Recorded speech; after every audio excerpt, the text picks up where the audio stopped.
Hello student, logic class में आपका स्वागत है। आज हम लोग पढ़ने वाले हैं कक्षा 12वीं रसायन में एक बहुत ही इंपॉर्टेंट क्वेश्चन, और एक वो है कि प्रेशर कुकर में खाना जल्दी से क्यों पकता है।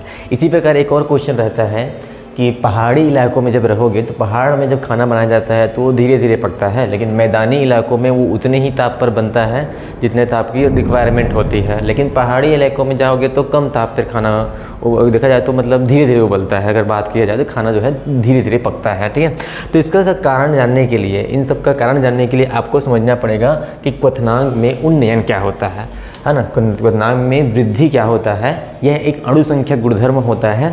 इसको समझने के लिए पहले आपको क्वथनांक क्या होता है उसको समझना पड़ेगा, ठीक है। तो क्वथनांक जो है ये है कि किसी द्रव को उबालने के लिए या फिर उसको वाष्पीकृत करने के लिए जितने ताप की आवश्यकता होती है उस ताप को क्या कहते हैं, उस द्रव का क्वथनांक कहते हैं। ये एक परिभाषा हो गया। अगर ऐसा बोल सकते हो किसी द्रव का क्या करते हैं, गर्म करते हैं, तो जिस ताप पर वह उसका जो वाष्प दाब है, वाष्प दाब जब वाष्प लगती है तो दाब लगता है, तो उसका जो वाष्प दाब है वो वायुमंडलीय दाब की अगर बराबर हो जाता है तो उस ताप को भी हम क्या कहते हैं, क्वथनांक कहते हैं, ठीक है। ये बात याद रखना, ठीक है। और क्वथनांक में जब भी उन्नयन वृद्धि होती है तो ये वायुमंडलीय दाब में कमी की वजह से ऐसा होता है कि हमारा क्वथनांक में उन्नयन हो जाता है। ये भी बात आप ध्यान रखोगे, ठीक है।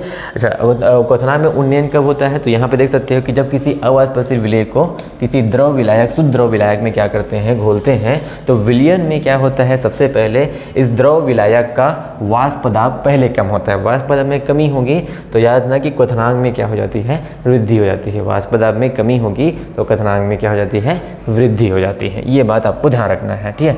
तो अब क्वेश्चन है कि प्रेशर कुकर में खाना तेज़ी से क्यों पकता है। तो इसका कारण ये है कि पहली बात तो प्रेशर कुकर में दाब बहुत ज़्यादा होता है, ठीक है ना, उसका दाब बहुत ज़्यादा होता है, ठीक है। तो उसके अंदर क्या होता है, क्वथनांक में रियल में ना क्या हो जाती है, एक प्रकार से देखा जाए तो क्वथनांक में देखो क्वथनांक में एक प्रकार से देखा जाए तो बहुत वृद्धि हो जाती है बोलते हैं, ठीक है। उसमें जो है द्रव का क्वथनांक जो होता है ना वो बहुत वृद्धि हो जाता है, यानी कि जो 100 डिग्री सेल्सियस ताप पे उबलता है और द्रव अपना यानी पानी जो है 100 डिग्री सेल्सियस ताप पे उबलता है तो उसका देखा जाए तो क्वथनांक बढ़ जाता है, यानी कि उसका अब जो है वो ज़्यादा ताप पर क्या होगा, वो उबलेगा।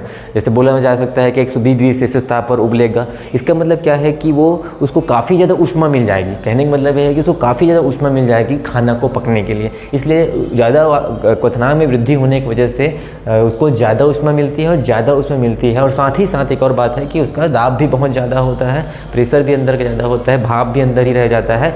इसलिए कहा जा सकता है कि प्रेशर कुकर में खाना जल्दी से पकता है। तो यहाँ पे क्वथनांक में उन्नयन हुआ है, इसका ये एग्जाम्पल था, ठीक है। अब हम आगे बढ़ते हैं कि जैसे कि बोला जा सकता है कि पहाड़ी इलाकों में खाना धीरे धीरे बनता है। अगर आप पहाड़ी एरिया में रहोगे तो खाना बनाओगे तो धीमे धीमे पकेगा।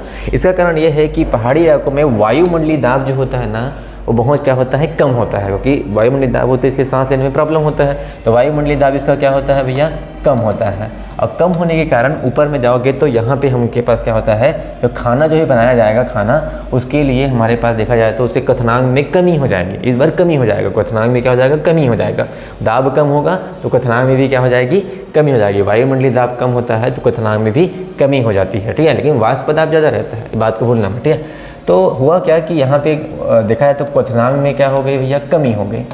और क्वथनांक में अगर कमी हो गई इसका मतलब ये हो गया कि जो पानी जो है जैसे कि मैं बोल सकता हूँ कि पानी जो है अगर जिस ताप पर उबलता था जैसे कि 100 डिग्री सेल्सियस ताप पर, अब उससे कम ताप पर उबलेगा, जैसे मान लो 80 डिग्री सेल्सियस ताप पर। इसका मतलब क्या है कि पानी धीरे धीरे उबलेगा, ठीक है, यानी उसको उतनी ऊष्मा नहीं मिल पाएगी खाने को कि वो जल्दी से पक जाए, इसलिए धीरे धीरे ऊष्मा मिलती है, जिसके कारण खाना भी जो है वो धीरे धीरे पकता है। लेकिन अगर मैदानी इलाकों में है तो वो 100 डिग्री सेल्सियस ताप पर भी क्या होगा, 100 डिग्री ताप पर ही क्या होगा, हमारा खाना उबलेगा और अपने जो नॉर्मली तरीके से खाना जो है वो बन जाएगा, ठीक है। तो इस प्रकार से इसका जवाब जो था वो क्वथनांक में उन्नयन, वृद्धि और क्वथनांक में एक प्रकार से और नमन भी बोल सकते हैं, कमी के हिसाब से भी मैंने आपको बता दिया। तो इस प्रकार से ऐसे कई सारे टॉपिक आपने को केमिस्ट्री में देखने को मिलेंगे और फिजिक्स में भी मिलेंगे, तो जो कि बहुत ही इंटरेस्टिंग होते हैं, इनसे क्वेश्चन बनते ही है। तो ऐसे इंटरेस्टिंग क्वेश्चन को समझने के लिए भैया चैनल को लाइक सब्सक्राइब कर सकते हो। वीडियो में बने रहने के लिए धन्यवाद।